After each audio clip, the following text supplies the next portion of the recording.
Ladies and gentlemen, the President of the United States, Donald J. Trump.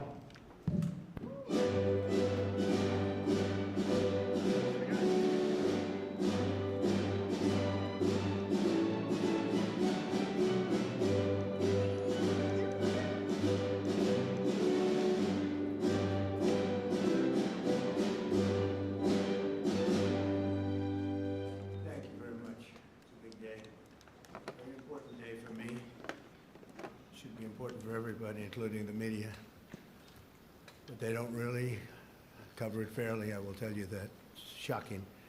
Please sit down. Thank you. We gathered here today for a truly solemn occasion. Throughout this hall, I am joined by heartbroken Americans who have lost parents, siblings, children, grandchildren, and treasured loved ones to the scourge of illegal immigration led in by the past administration. Millions and millions of people from jails, millions and millions of people from countries that we don't want to know about. Drug dealers, murderers, 11,888 murderers were allowed into our country by the Biden administration. These are the angel families that we love, that for decades our government betrayed and our media totally ignored, and I've seen it. When I first got involved with the angel families, I had a meeting, it was so sad. And they got up and spoke, and the media literally just turned off the cameras. They didn't want to hear them. It was my first glimpse as to what was happening. These are sick people that cover stories like that, or that don't cover them, which is worse. Everyone in this room not only suffered an infinite loss, they were the victims of politicians who put the comfort of foreign criminals before the safety of American citizens and American patriots. Their stories were censored and suppressed like maybe almost never before, so that the politicians could open our borders and allow our nation to be invaded. If we didn't win the election, our nation would right now be destroyed. But under the Trump administration, their suffering is forgotten no longer. In just a few moments, I officially sign a proclamation that I've been waiting to sign for a long time, including my first administration. There were so many different legal roadblocks, it was incredible. We got it done, and I'm doing it today. February 22nd is going to be National Angel Family Day. Very important. So many incredible family members and friends, parents and children. On February 22nd, 2 years ago, a brilliant 22-year-old nursing student named Laken Hope Riley went out for a run on a college campus in Georgia. Laken was viciously attacked, brutally beaten and murdered by an illegal alien gang member who the last administration heartlessly released into our country. No problems. Let him in.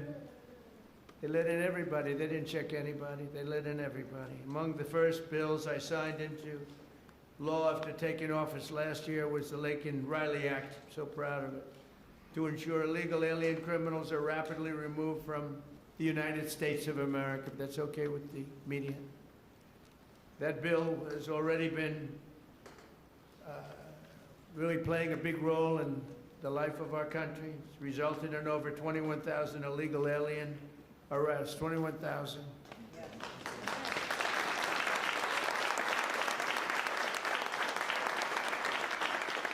We're joined this morning by Laken's parents, who I have gotten to know. These are incredible people.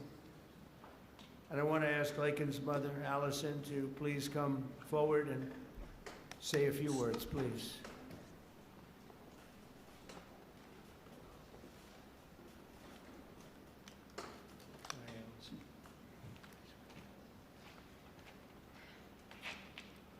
Well, this is unexpected, but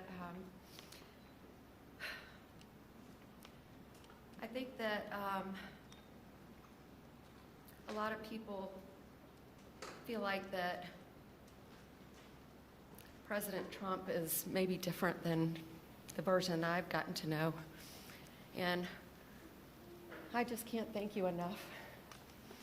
You have said from the beginning, literally the day after this happened, that you would not forget about Laken. You weren't president at that time, and you have not forgotten. You have fought a fight that most people would not want to have to fight. Most people wouldn't. They would just say it's just easier not to do this. And President Trump you are doing a thankless job that most people just wouldn't do. And I just can't thank you enough. There are just not enough words to say. Because if you've lived the nightmare that we have lived, you understand the importance of the job that he's doing and securing our nation and fighting for our families. Because this could be any family. This happened to my family. This could be any one of your families. And Laken was the most responsible, hardworking, kind, selfless, beautiful Christian. And she wasn't somebody that put herself in bad positions. She didn't make bad choices. She was just a good girl. And she just wanted to go for a run that morning after she'd gotten up at 4 o'clock the morning before to decorate her roommate's door for her birthday. And she did everything for everyone else. She expected nothing in return. She just wanted to be a good friend and a good sister and a good daughter and a hardworking nurse. She was working so hard for. And I'm beyond blessed and thankful that you're honoring not just Laken, because she's one in a ton of people that have suffered at the hands of illegal immigrants. She's not the only one. And so thank you for honoring all of them, not just Laken. And we're just beyond grateful. Thank you. Thank you so much.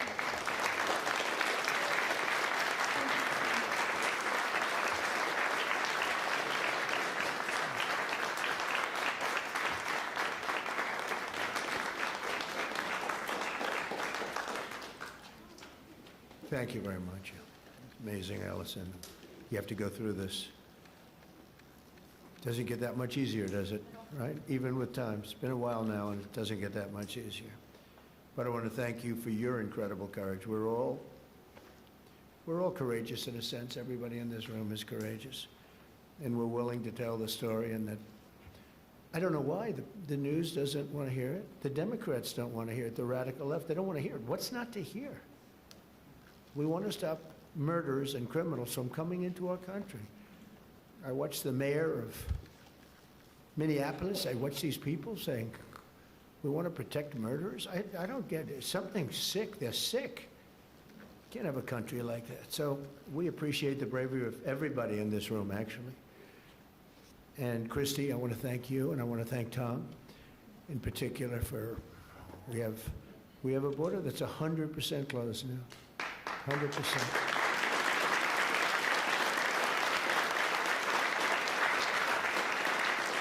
So Laken's story is even more tragic because her death was completely preventable. This shouldn't have happened. Guy should never have been here. Not only should her killer not have been released into our country in the first place, but he was released a second time after being arrested in New York City. Here today is a great gentleman, the police officer who arrested that illegal alien, only to watch him be set free to kill. I mean, he was arrested and they let him go free. They knew he was trouble, big trouble. Many of them are like that. They release him knowing he's going to kill again, but they released him and set him free to kill Laken. So I'd like to have Ethan Carreri come up, please. He's a great, highly respected police officer, and you could explain what happened. Come on up. Thank you, Ethan.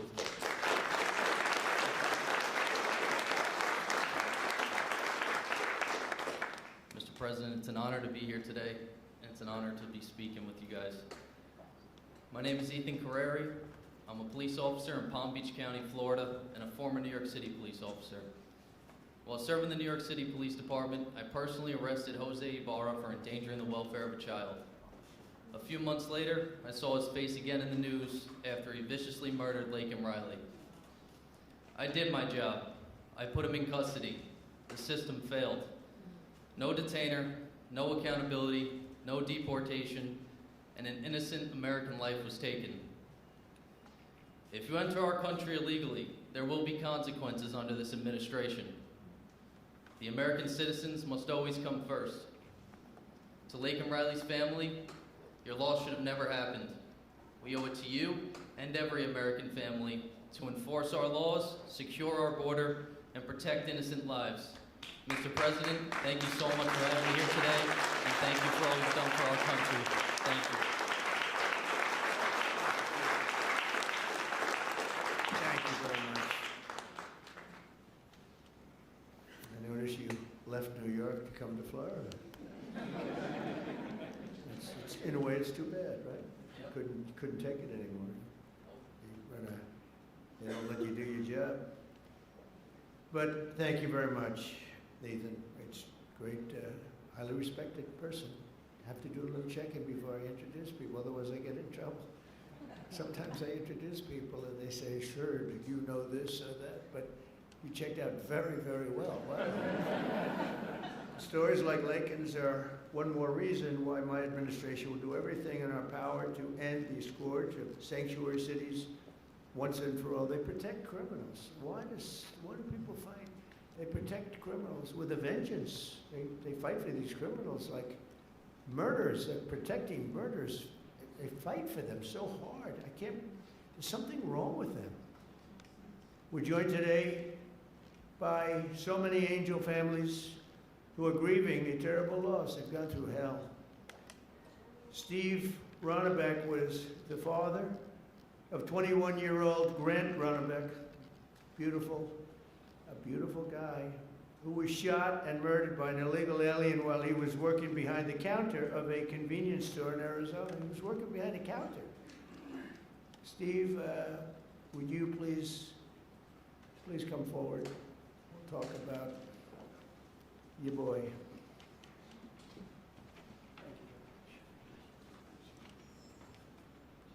You know, I spent some time with President Trump in his first election. President Trump talked about Grant even before he was elected in 2016. And finally, we had hope. We had hope that it was going to end. I was just talking to Secretary Noem that we all sat around the table one day during one of our visits to Washington. And again, the word preventable came up. All these deaths at the hands of illegal immigrants are preventable. They could have been stopped. We could have done so much more, unfortunately, at the hands of an election that we question. Somebody took their foot off the brakes, put their foot on the accelerator to let these people into our country. And it wasn't just regular people, it was criminals, it was murderers, killers, rapists. And now today, we are finally going to see that somebody's going to remember all of our loved ones. They're going to remember the names, and they're going to remember what we've all been through. Thank you, Mr. President.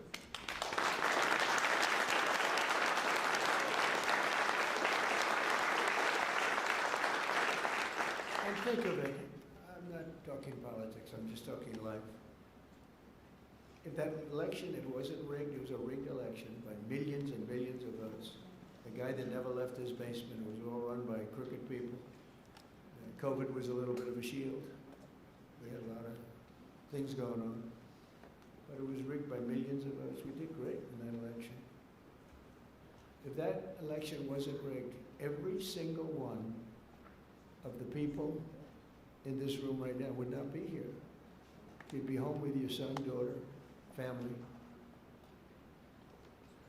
We had a strong border. You know, we solved it twice, Tom. We solved it in 2016. The border was bad. Nothing like it was this time. It was like beautiful compared to this time. This was legendary. In the history of the world, there's never been a border like this when millions of people poured in. At least 25 million people. And many of them were the wrong people. Many. You know, when countries fill up the caravans, they don't fill them up with their finest. I wouldn't. And I would do exactly what they did if the United States would be willing to take all of our criminals and people, or people that don't work. But they are smart people. I got to know most of those leaders. I know them. I said, what are you doing? They said, look, it was a totally open border. They saved hundreds of millions of dollars. And they gave it to us, and we've done a great job. Tom Holman, Christine Ohm, our people have been incredible, the job they've done. And they take nothing but abuse, but you know, they're sort of pretty hardened to that, I think, because they know they're doing the right thing. It just amazes me that there's not more support out there. It's just, we actually have a silent support. I think it's silent. I think that's how I won. I got probably 85 million votes. They say 78 million, 79 million. They cheated in this election too. It was just too big to rig. Too big to rig. But they cheated like hell. They can't win on policy. Men and women's sports. We have a new one though. Voter ID. I think that's as crazy as they won't approve voter ID. They won't approve proof of citizenship. They won't approve no mail-in ballots, even though they know it's crooked as hell. Where the ballots are sent to, in many cases, Democrats. Republicans don't get theirs, and they're calling frantically to get their ballot. A Democrat will get 3, 4, 5, 6, and even 7 ballots. And then we're supposed to win. That's what they're good at. They're professional. Cheaters. But we wouldn't be here right now. I'm just thinking as we're going through it, because we've suffered through it together. I suffer for the country. I mean, it's the people I've gotten to know, the mothers and fathers, mostly mothers and fathers. Husbands in some cases, wives in some cases, but mostly mothers and fathers, what they have to go through. Also with us is Marie Vega, the mother of Javier Vega Jr., the retired U.S. Marine and Border Patrol agent, so respected, who was murdered in front of his family by 2 illegal aliens, bad ones, really bad ones. People you could look at them and you could say, trouble. Trying to steal his family's trucks. He wanted to take everything the family had, but the trucks in particular. Marie, please come forward. Thank you, Don.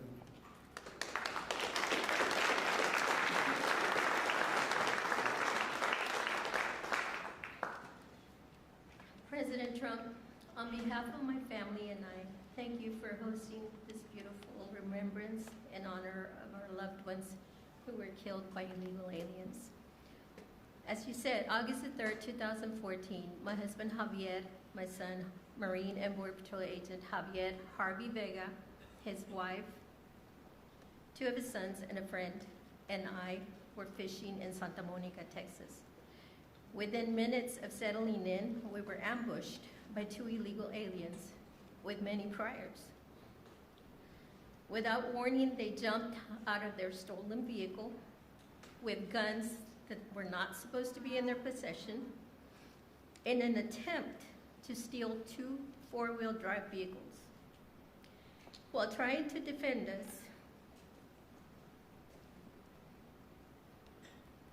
Harvey was shot in the chest and killed. My husband, Javier Sr., was shot in the back. Remember, y'all, children were there fishing with their friends, and they just kept shooting. You could hear the bullets just whizzing past you. Javier Sr. returned fire with this weapon, and I grabbed the AR that Harvey had attempted to defend us with, and I returned fire as well.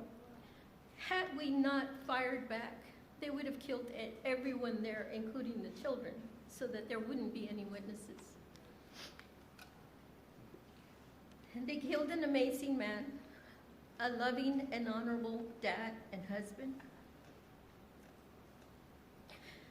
Thank God we have you in office. Without you, America and the world would not know the consequences of open borders. Thank you for restoring law and order. Thank you for acknowledging us, the angel families. Every day I think of you and the heavy weight of a nation that you carry with you. I can't imagine what it must be like to wake up every morning, work so diligently amid attacks and resistance from the left, to deal with the craziness, the fraud, and the swamp. But you get it done day in and day out, all while finding solutions to making America great again. You absolutely amaze me. Please know that we see it, and we, the masses, your constituents, are behind you 100%. When you were elected the first time, for the first term as president, I remember saying to my boss, this is exactly what this country needed, a businessman. You did an outstanding job then, and although you were cheated out of the second term, by the way, you won that election as well, and we know it. I knew the third term was going to be epic, and here we are, mega. Before I end this, I have to share a sweet story with you about my daddy.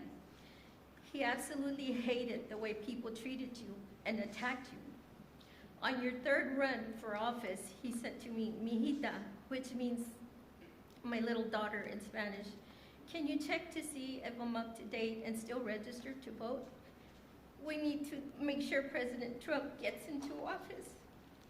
I said, "Of course, Daddy." And I did, and I checked, and he was registered to vote.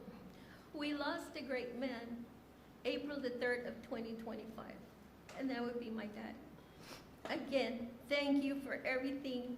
Thank you for backing Border Patrol and ICE and backing these families. Thank you so much.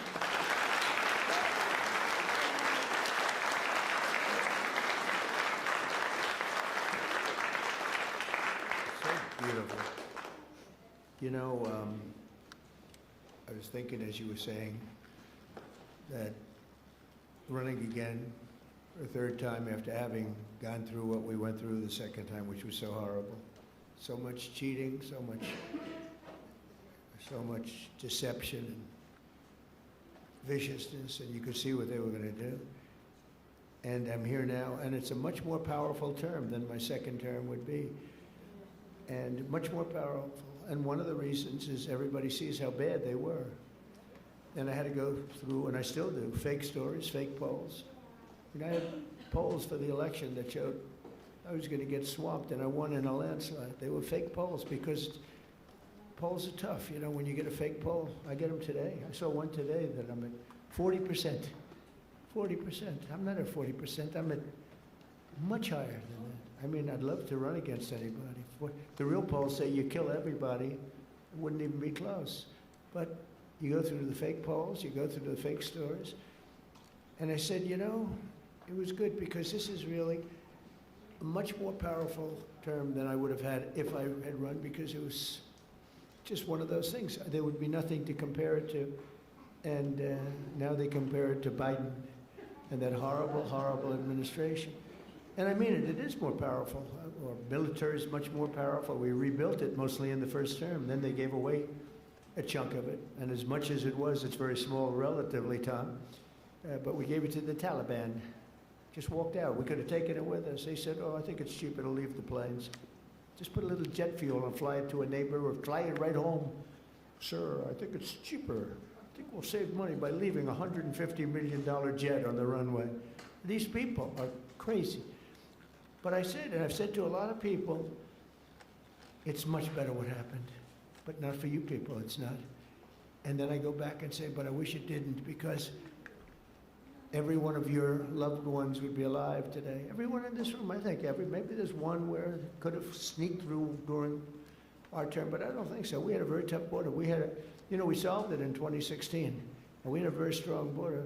I would say nothing is as strong as what we have now, but we had a very strong border. We had a good border. We had a sane border. It was sane. And I say, I like this much better, much more respect. You read about all these crazy shooters, but they only go after consequential presidents. They don't go after non-consequential presidents, If you take a look, Abraham Lincoln, some big one. John Kennedy, in a certain way, was very consequential. He represented something very important. He was there for 1,000 days, as you know, the book, 1,000 days, but he was consequential. There was a glamour, there was something good for our country, right? But they consequential, and I was told that. I saw that the other day. They said they only go after consequential. So maybe I want to be a little bit less consequential. Can we hold it back a little bit, please, Tom? Can we just, nice and easy? Let's be a normal president for a little while. Because we had the greatest first term, I think, of any president in history. A lot of people have said that. Even radical left people have said that. And so it's, But the one problem is that, and every time I say it, I go back to the one thing. I said, but we wouldn't have had 25 million people allowed to come into our country, totally unchecked, totally unvetted. And those are the people that destroyed your lives. They destroyed your lives.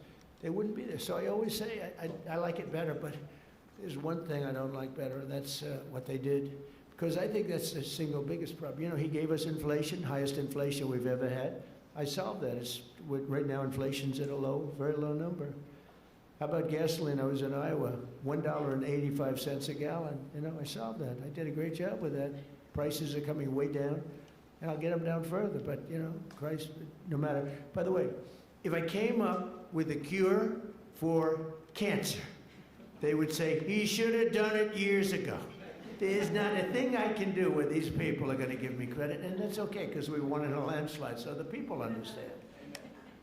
People understand. But the one thing that I regret about the election and the process, because it's a much bigger, more important, you look at what we're doing throughout the world, we're respected like we've never been before. But the one thing that I can't do anything about is that he allowed 25 million people, many of these murderers, drug lords, criminals, people from mental institutions, they emptied their mental institutions, Tom, is that right? All over the world. Not just in South America. They emptied their jails. Many of them from all over the world. Why? Why would we do this? And they walk in, nobody even asked for, do you have an identification? Do you have an ID? It's so crazy. The mayor of New York, and he's a very nice person. I met him, but his ideology is not too good. But we're having a massive snowstorm right now. And I heard that he's asked people to come out and help shovel the snow. Okay, so you get a shovel and you start shoveling, right? What the hell, you're not gonna help too much, but you can help. And hello, darling, how are you? Noah, right behind you, look. My friend, right? Are you okay? Yes, you. Are you okay? Are you okay? I'm doing very well. I just Good. want to give you a hug when this is all Good. Are your eyes okay? Wednesday, I gave her money to get her eyes fixed. A lot of money to get her eyes fixed. That doctor ripped me off, but that's okay. And when do you go? Wednesday, I go for surgery. It was postponed because they said the grief caused me to have 2 heart attacks. Well, you get them done. It's an operation, but it's 100%. It's great. It's Wednesday. Good. You're gonna have 20/20 vision. She's almost blind, cataracts. She's almost blind, and with one operation that will take a very short period of time. Hope you have a good doctor. I hope so too. He's an expensive doctor, top of the line, right? But you know what? You're gonna have 20/20 vision because I noticed you're wearing glasses. I saw you yesterday on television wearing glasses, and I said, well, but anyway. But, you know, speaking of your family, it would be a lot different right now, except for the election. So I always say, it's too bad that happened. And if I had it to do again, it's despite the tremendous job we're doing now, I wish it could have been the other way, because we wouldn't even be having this meeting right now. There'd be nobody. I wouldn't have gotten to know you, but it's gotten to know you under very bad circumstances, right? The worst circumstances. So, one of those things. But the thing I can't understand is why the press isn't more supportive. They're so dishonest. The stories, the polls, they poll you, they say, oh, the angel moms. I think the angel moms are the finest people I've met. I mean, the angel moms and families and dads, but these are unbelievable people. Why are they so angry with angel moms? They had their child killed. Stories that are so horrible, I'm not going to mention. A couple of people are in the room. What they did with the child after they murdered the child. It's not even, and these people are actually on the side of the criminal. I don't get it, Tom. Someday, you're going to explain it to me. But I don't think you can either. It's crazy. Laura Wilkerson is another American mom whose 18-year-old son, Joshua was horribly beaten, tortured, and murdered by an illegal alien who went totally crazy. And just went to school. And I'd like to ask Laura to come up and say a few words about Joshua. Please. Hi. One of my original friends. Thank you so much for having me today. My name is Laura Wilkerson, and I want to thank everybody for their help in gathering us here, the American Border Story and the White House, and all of your helpers. I thank you for that. I met a man about 11 years ago who was running for office, and he sat with us a couple of days, and he watched as the tears rolled down my face as I told him the story of how our youngest son Joshua was brutally beaten, tortured, strangled to death, and his body set on fire. The man next to me was President Trump. He never, ever looked away from my pain. He looked me straight in the eye, and he said, I will never forget the story of your sweet son, and I will never give up fighting for the American family. I looked at him and I believed him. And here we are these years later, and you can tell all of the work he's done. He's never missed a day of fighting for the American family. I don't know if I've ever met a man who is more interested in this country and running his country and getting it back in shape. And I'm so grateful for what he does every single day.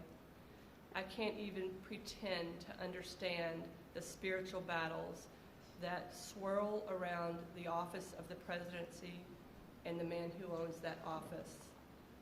I would ask that God breathe a fresh breath of air through this administration so that he can calm those spiritual battles and allow our president to continue to do the hard work. Jesus works on my family every day, still healing us today. And I am just so incredibly grateful for the man who's in office, who never quits. He is sidelined so many times, but we know the man, Jesus, who can take care of that. And we pray today in his name that he will sweep through this country and make it right again. Thank you so much for having me.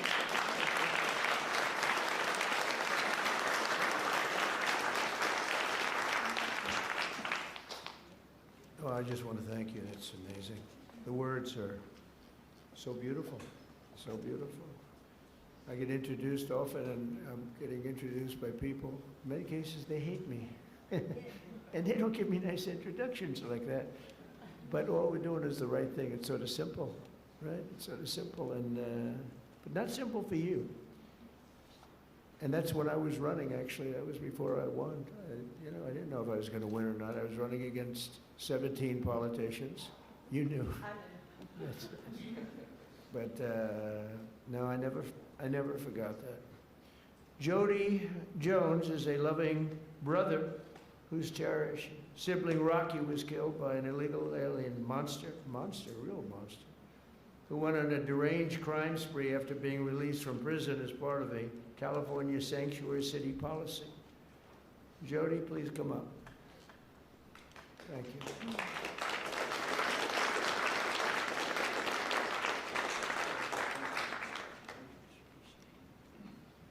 Well, I have this speech, but I'm not going to give it. What I'm going to tell you is from my heart. I want to thank my Lord and Savior, Jesus Christ, first of all, before I do anything.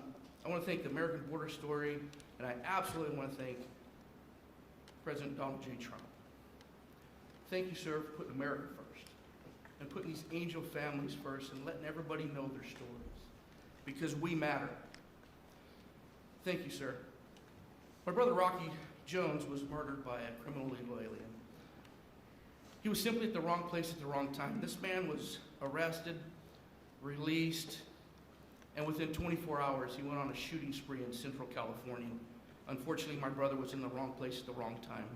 This man shot my brother 8 times at point-blank range.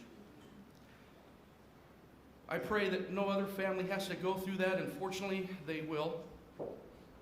And just know, President Trump, I want you to know, no matter what the fake media says about you, the American people love you, and we will support you all the time, because we love you.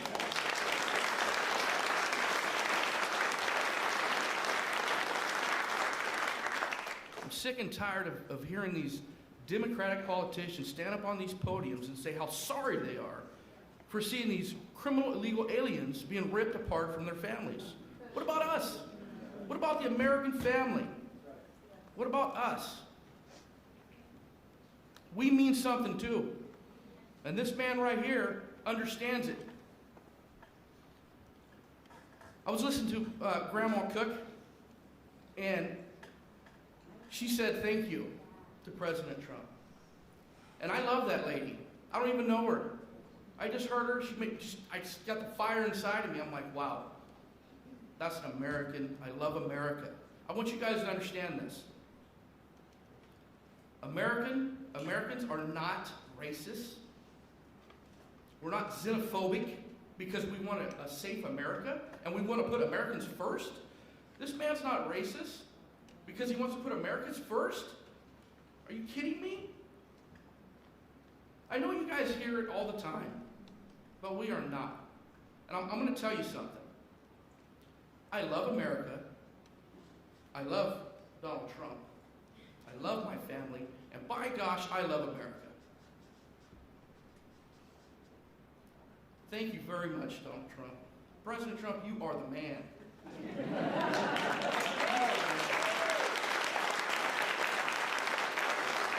I want to say this. I'm going to end here. I want to say this. I love my country. God bless you. God bless Donald Trump. And God bless America.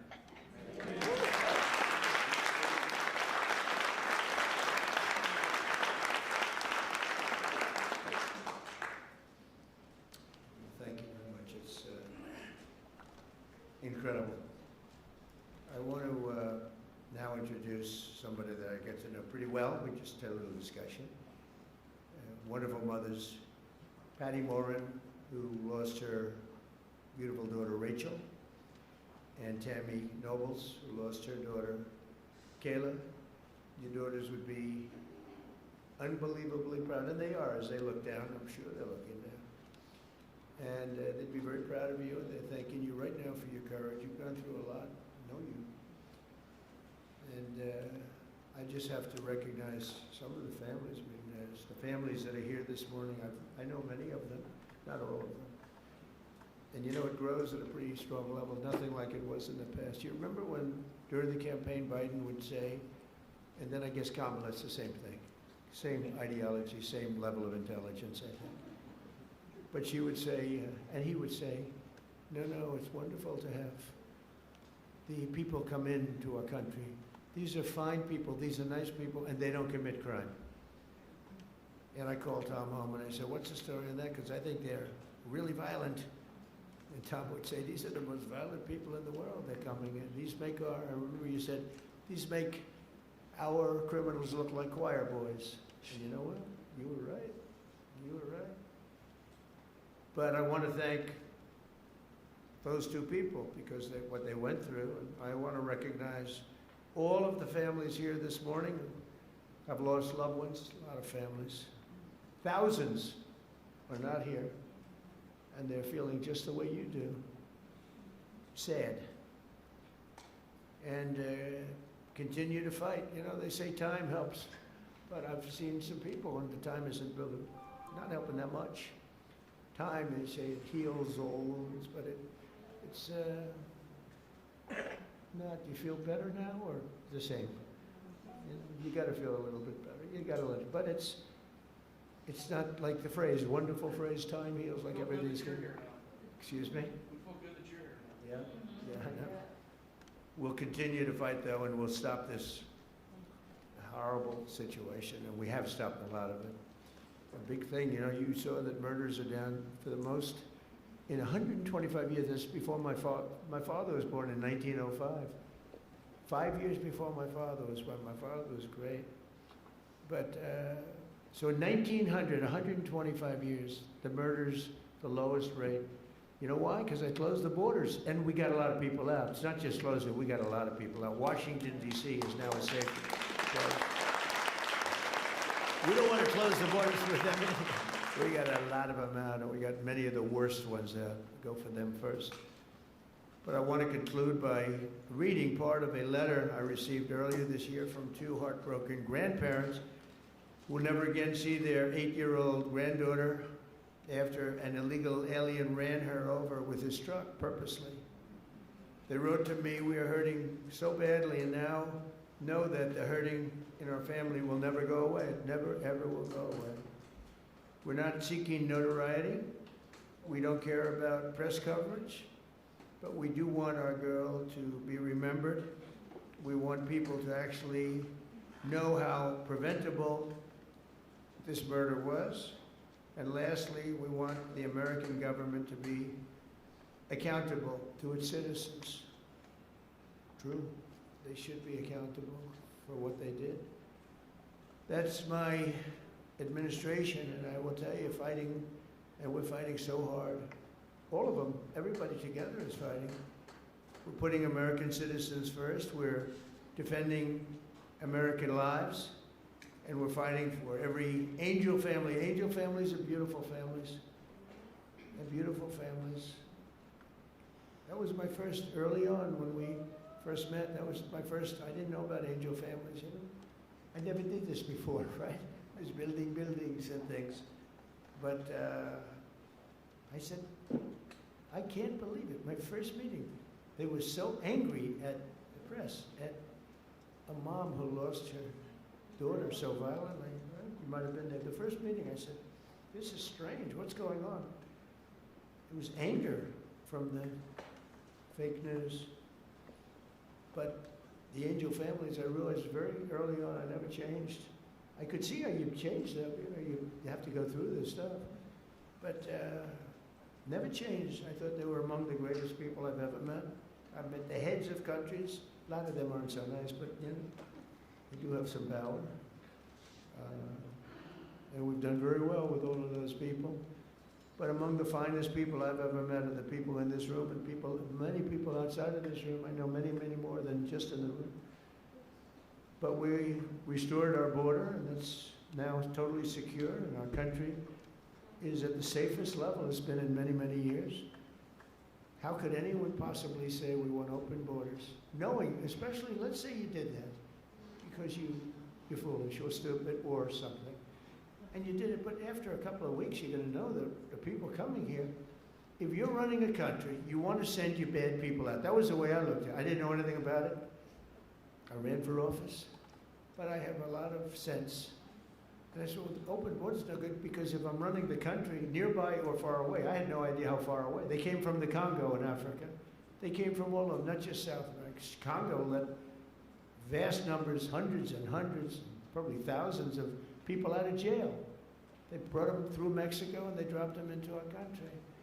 But you would say that common sense, well, and I said it right from almost the first day. I said, how can you have an open border? All the countries are going to be dropping their prisoners into us. That's exactly what happened. And mental patients and others. So we have a country that's now doing well. We have the greatest economy we've ever had. We have the most activity we've ever had. I'm making a speech tomorrow night, and you'll be hearing me say that. I mean, it's going to be a long speech because we have so much to talk about. But Americans like Laken and Grant and Javier, Joshua, Rocky, Rachel, Kayla, these are great people, and we're never going to forget them. I'll never forget them. I don't know how long I'll be around. Got a lot of people gunning for me, don't I? But I will not forget them. I'm never going to forget them. And I just think you're among the most brave people. I meet a lot of brave people. I meet warriors. They give out congressional medals of honor. People recommend, like these two in front of me are so wonderful, but they recommend, and I meet the greatest people, but this is a group of people that for whatever reason I just feel maybe the warmest about. So at least you have one friend, and we don't understand why you don't have many, and maybe you will. I don't know.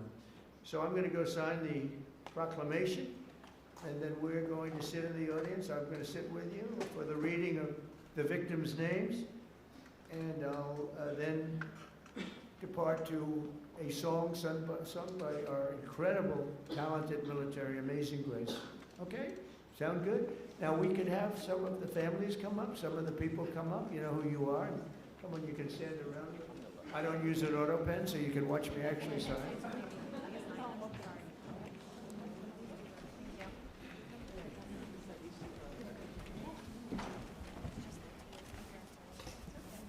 We'll do this the right way.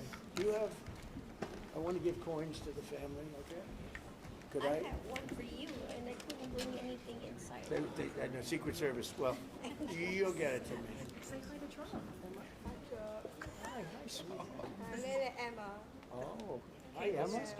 Very Kata. Very good, beautiful. Yeah. Okay, you ready, Emma? We're going to sign this, okay? Okay.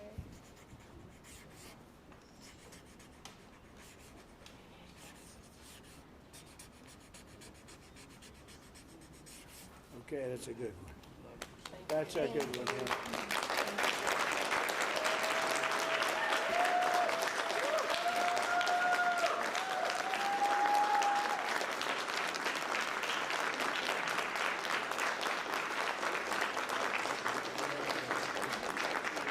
Thank you very much. Thank you. Thank you very much. You take care of yourself. You can hold that. Oh, At least for a little while before. I'm not taking it. Thank you. So let's do this candle lighting, and it's very beautiful. Please.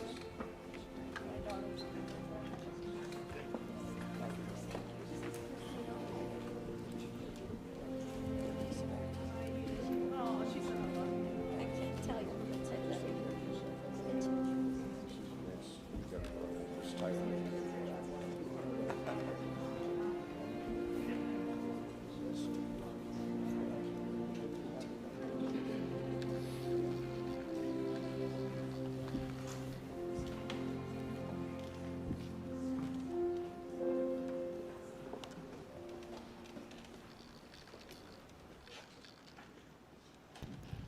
We will now light a candle in honor of the victims in solidarity with their families.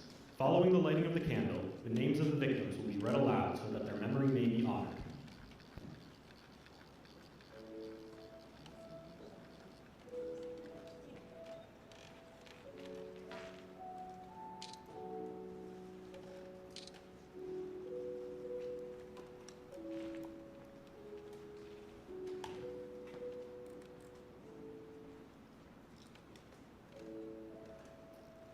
Katie Abraham. Chad Eistrup. Austin Babcock. Megan Elizabeth Ida Boz. Jesse Bird. Liam Cantu. Michael Clayton. Gail Clayton. Sander Cohen. Piers Corcoran. Ronald De Silva. Jackson Davis. Christopher James De Leon. Joseph Di Tomaso. Marshall Dova. Brady English. Shaylee Estes. Lacey Marie Ferguson. Maura Garrity. Tristan Gray. Kayla Hamilton. Aaron Joshua Hampton. Brady Hiling. Susan Hine. Haley Helgeson. Kyler Holbein. Gregory Hamala. Gabriel Kaleshi Isiguzo Jr. Rocky Paul Jones. Shane Jones. Stephanie Kaufman. Haley King. Amy Courtlang. Ryan White. Brian Moss. Robert Mopin. Lisbeth Medina. Brandon Mendoza. Brandon Michael. Dominic Montoya. Jonathan Moody Jr. Ruben Morfin. Rachel Morin. Krisha Odette. Nicolay Osokin. Rocco Pitro. Laken Riley. Grant Ronnebeck. Matthew Russell. Kayla Santiago. Danielle Nikki Shermock. Fred Schlosser. Tierra Stansberry. Kate Steinley.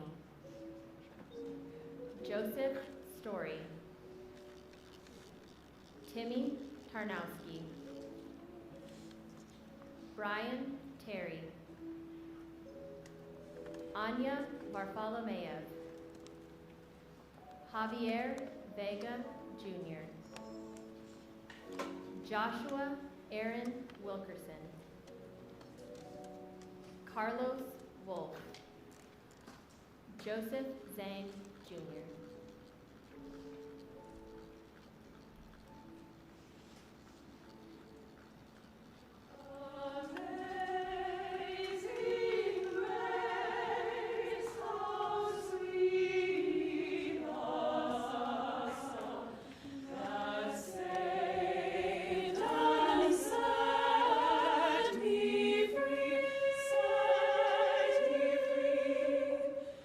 I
Thank you, everybody.